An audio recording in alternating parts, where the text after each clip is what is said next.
Hello everyone, welcome back to my channel. इस video में हम पढ़ने वाले हैं ह्यूमन ज्योग्राफी का चैप्टर ह्यूमन रेसेस का पार्ट नंबर 4, जिसका टॉपिक है criteria for classification of races. ठीक है, टॉपिक वाइज चल रहे हैं हम। और इसके जस्ट जो पहले वीडियो था उसमें भी हमने क्लासिफिकेशन ऑफ रेसेस ही देखा था, लेकिन ये क्राइटेरिया जिस पर बेस्ड है क्लासिफिकेशन ऑफ रेसेस वो हमने नहीं देखा, तो इस वीडियो में हम उससे कंप्लीट कर लेंगे। ठीक है, और क्लासिफिकेशन ऑफ रेसेस तो जो बेसिक है वो हमने देख ही लिया है, जिसको लगभग सारे लोग सपोर्ट करते हैं। और उसमें तीन मेजर रेसेस के बारे में भी हमने देखा था, जिसमें पहला था कॉकासॉइड, दूसरा था मोंगोलॉइड्स और तीसरा था नेग्रॉइड। ठीक है, इन मेजर रेसेस का जो उनका स्किन कलर है वो कैसा है, हेयर टेक्सचर कैसा है, उनकी आइज़ कैसी हैं। ठीक है, और जो भी चीज़ें थी वो सारी चीज़ें हमने देखी जिनके बेसिस पे उनका क्लासिफिकेशन हुआ है। ओके, अभी देखो सबसे पहले हमारा जो क्राइटेरिया उसमें पहला है एक्सटर्नल ट्रेड्स। ठीक है, या फिर हम ये भी बोल सकते हैं कि traits for classification of races, ये भी बोल सकते हैं, क्योंकि यही तो वो चीज़ है, यही तो है वो लक्षण है जिसके बेसिस पे हमने क्लासिफाइड किया है रेसेस को। ठीक है, तो एक्सटर्नल में हमारा सबसे पहले आता है स्किन कलर, जो हमारा रंग रूप होता है, जो रंग होता है हमारे बॉडी का, उसकी बात हो रही है यहाँ पे। तो स्किन का colour, according to Griffith Taylor, skin colour is the most obvious but least satisfactory for physical characteristic to be used as a criteria. On the basis of skin colour races are classified as white, Caucasians, yellow Mongoloids and black Negro. ये देखो colour के basis पे तो divide किया ही हुआ है, इसके अलावा भी बहुत सारे बेसिस पे इनको क्लासीफाई किया गया है। ठीक है, तब जा करके इसे एक्सेप्ट किया गया है, ऐसा नहीं है कि सिर्फ ये कलर के बेसिस पे है। ओके, तो हमारे ग्रिफिथ टेलर का कहना है कि हाँ, मतलब जो कलर है स्किन का कलर वो काफ़ी ज़्यादा मायने रखता है फिजिकल ट्रेट्स के लिए, एक्सटर्नल ट्रेट के लिए, लेकिन ये सेटिस्फाइड नहीं करेगा कैरेक्टरिस्टिक को। ठीक है, मतलब कि हम रेसेस को क्लासीफाई करना चाहते हैं और सिर्फ कलर के बेसिस पे, तो ऐसा तो हो सकता है ना कि एक ही रेसेस के दो कलर के पीपल मिल जाए, कोई गोरा मिल जाए, कोई काला मिल जाए, ऐसा भी हो सकता है। तो सिर्फ एक बेसिस पे हम क्लासीफाई नहीं कर सकते हैं, हम सेटिस्फाइड नहीं हो सकते हैं। ठीक है, अगर हम ट्रेड्स की बात करें तो।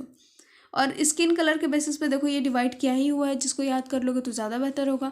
ठीक है, मतलब अगर एग्जांपल देना हो तो, क्योंकि क्राइटेरिया आ सकता है एग्जाम में, पूछ सकता है कि कौन से क्राइटेरियाज हैं जिनके बेसिस पे क्लासिफिकेशन किया गया है रेसेस का। तो स्किन कलर हमने देख लिया कि है काफ़ी हेल्पफुल है, काफ़ी इंपॉर्टेंट भी है, लेकिन ये सेटिस्फाइड नहीं करेगा, मतलब सिर्फ इसके बेसिस पे रेसेस को क्लासीफाई कर देना इज़ नॉट मच इम्पॉर्टेंट। ठीक है, सेकेंड हमारा क्या है, hair texture and colour. Hair texture और हेयर का जो कलर है वो, जो जिसके बारे में हमने कल पढ़ा था कि किसी के बाल मोटे थे, किसी के पतले थे, किसी के स्ट्रेट थे, किसी के भूरे थे, किसी के काले थे। ठीक है, तो उसके बेसिस पे हम रेसेस को क्लासीफाई करते हैं। पहला तो स्किन कलर हो गया, उसके बेसिस पे करते हैं, दूसरा हेयर के बेसिस पे। ये सब एक्सटर्नल ट्रेट्स हैं। ठीक है, the character of hair has been used as an important criterion for classification of human races. It varies from race to race and is usually classified as the following by Haddon. ठीक है, ये Hayden के according ये है। Okay, तो जो character है hair का वो काफ़ी इंपॉर्टेंट क्राइटेरिया है ह्यूमन रेसेस को क्लासीफाई करने के लिए, और एक रेस से दूसरे रेस में ये क्या करता है, वैरी करता है, ये डिफरेंट होता है। तो हैडन के अकॉर्डिंग जो हेयर का क्लासिफिकेशन किया गया है, मतलब हेयर के अकॉर्डिंग जो ह्यूमन रेसेस का क्लासिफिकेशन किया गया है वो देखेंगे। स्ट्रेट हेयर, जिसको लियोट्रिकी भी बोला जाता है, मंगोलॉइड्स, पॉलिनेशियंस और एमरिन्स के स्ट्रेट हेयर होते हैं। ठीक है, वेवी हेयर किसके होते हैं, लहरदार हेयर किसके होते हैं, तो कॉकासॉइड्स, प्री द्रविडियंस एंड ऑस्ट्रोलाइड्स के। ठीक है, और वेवी हेयर को इससे भी रिप्रेजेंट किया जाता है, मतलब वेवी हेयर की जगह ये भी लिखा हुआ आपको मिल सकता है। वैसे तो यही मिलेगा, लेकिन हो सके अगर ऐसा आ जाए तो फिर याद रखना ज़रूरी है। उले हेयर या फिर बोल सकते हैं कर्ली हेयर, तो उलोट्रिकी इसको बोलते हैं, एंड नेग्रिटोज और फिर नेग्रोइड्स के ऐसे बाल आपको देखने के लिए मिलेंगे। हमारे ये क्वेश्चंस में आया हुआ था कि जो उली हेयर है या फिर कर्ली हेयर है वो कौन से रेसेस में होता है। ठीक है, तो इस तरह से क्वेश्चन आपसे पूछे जा सकते हैं। Hair colour varies through black, dark brown, reddish brown, light brown, blonde, golden red. ये सारे हेयर के कलर्स हैं जो अकॉर्डिंग टू रेसेस वैरी करते हैं। ठीक है, और कलर के बेसिस पे तो हमने देखा ही हुआ था। हेयर टेक्सचर के बेसिस पे भी हमने कल देखा था क्लासिफिकेशन किस तरह से उन तीनों रेसेस को किया गया था, तो वो एक बार पढ़ लोगे तो इसमें ज़्यादा आपको परेशानी नहीं होगी। ठीक है, आपको याद रहेगा कि हाँ इस रेस में ऐसा कलर का हेयर था, ऐसे टेक्सचर थे हेयर के। ओके, तो उसके बाद ये पढ़ना। ठीक है, थर्ड हमारा क्या है, third external trait, colour and shape of eyes. Eyes का कलर देखा है ना आपने, किसी की आइज़ जो उसकी पुतलियाँ होती हैं, आँखों की पुतलियाँ, वो किसी की ब्लैक होती है, किसी की भूरी होती हैं, ठीक है, किसी की हल्की रेडिश टाइप की होती हैं। शेप ऑफ आइज़ भी डिफरेंट होते हैं ना, सबके आइज़ डिफरेंट होते हैं बिल्कुल। तो सारे रेसेस में लगभग जो कलर ऑफ आइज़ है वो तो ब्लैक ही होता है, बट जो आई की जो कठपुतलियाँ हैं, सॉरी कठपुतलियाँ नहीं, जो आईरीज होती हैं हमारी, जो पुतलियाँ होती हैं, वो एवरी रेसेस में डिफरेंट होती हैं। ठीक है, जैसे कि कॉकसॉइड्स का light blue to dark brown, Mongoloids का ब्राउन टू डार्क ब्राउन, और नेग्रोइड्स का ब्राउन टू ब्राउन ब्लैक। ठीक है, ये समझ में आ गया सबको।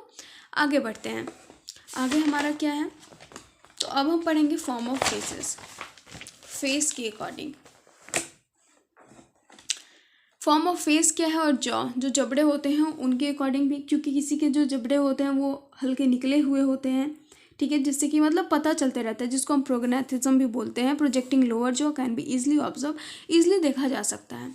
ठीक है, these are the conspicuous features and are the oldest method of distinction. Classify करने के लिए, ठीक है, डिस्टिंक्ट करने के लिए ये काफ़ी ओल्ड मेथड है जिसके अकॉर्डिंग हम पता लगाते हैं, और काफ़ी स्पेसिफिक है, काफ़ी ज़्यादा एकदम इम्पॉर्टेंट टाइप का, ठीक है, विशिष्ट है ये। तो इसमें हमारा बांटा गया है, देखो किस तरह से, ये तीन है हमारे, सब में लगभग तीन ही है। तो इसमें है यूरोप्रोसोपिक, मेसोप्रोसोपिक और लेप्टोप्रोसोपिक, चौड़े मुख वाले, मध्यम मुख वाले और लंबे मुख वाले। ठीक है, ऐसे फॉर्म ऑफ फेसेस होते हैं हमारे, मतलब सारे रेसेस में अलग अलग फेस फॉर्म होते हैं। समझ में आ गया सबको।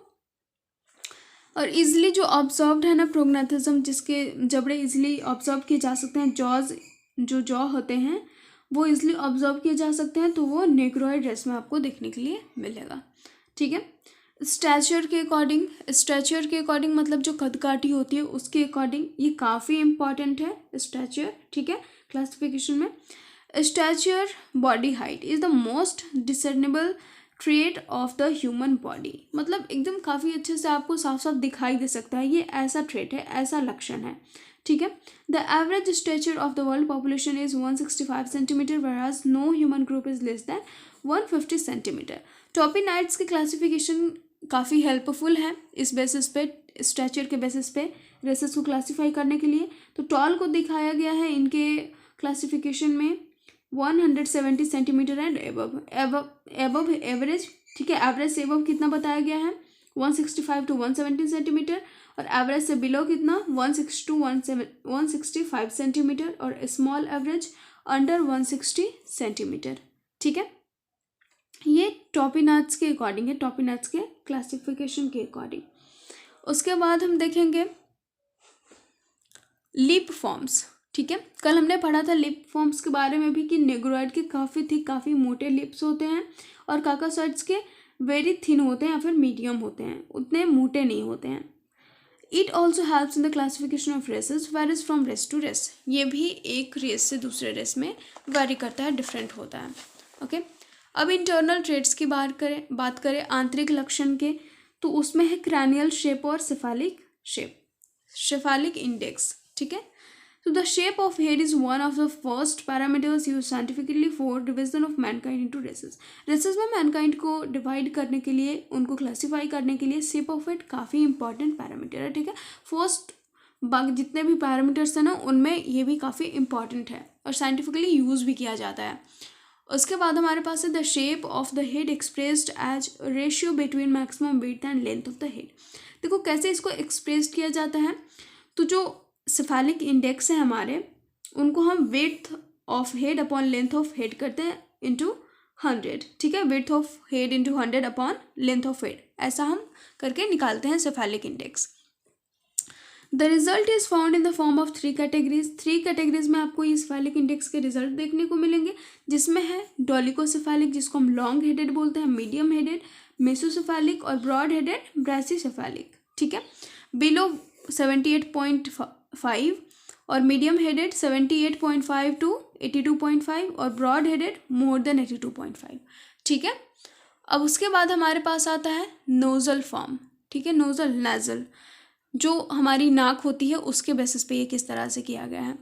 The width and height of nose is also of great importance in physical measurement of races. जो विड्थ होती है, जो चौड़ाई होती है नाक की, जो हाइट होती है उसकी, वो भी काफ़ी इंपॉर्टेंट है। ठीक है, मतलब कि हमें देखने को मिला होगा कि हाँ ये रेस मतलब इन लोगों के अलग नाक है, उनके अलग है, उनके अलग है। ठीक है, तो उसके बेसिस पे ये इंपॉर्टेंट मान लिया गया और इसके अकॉर्डिंग हम क्लासीफाई करते हैं।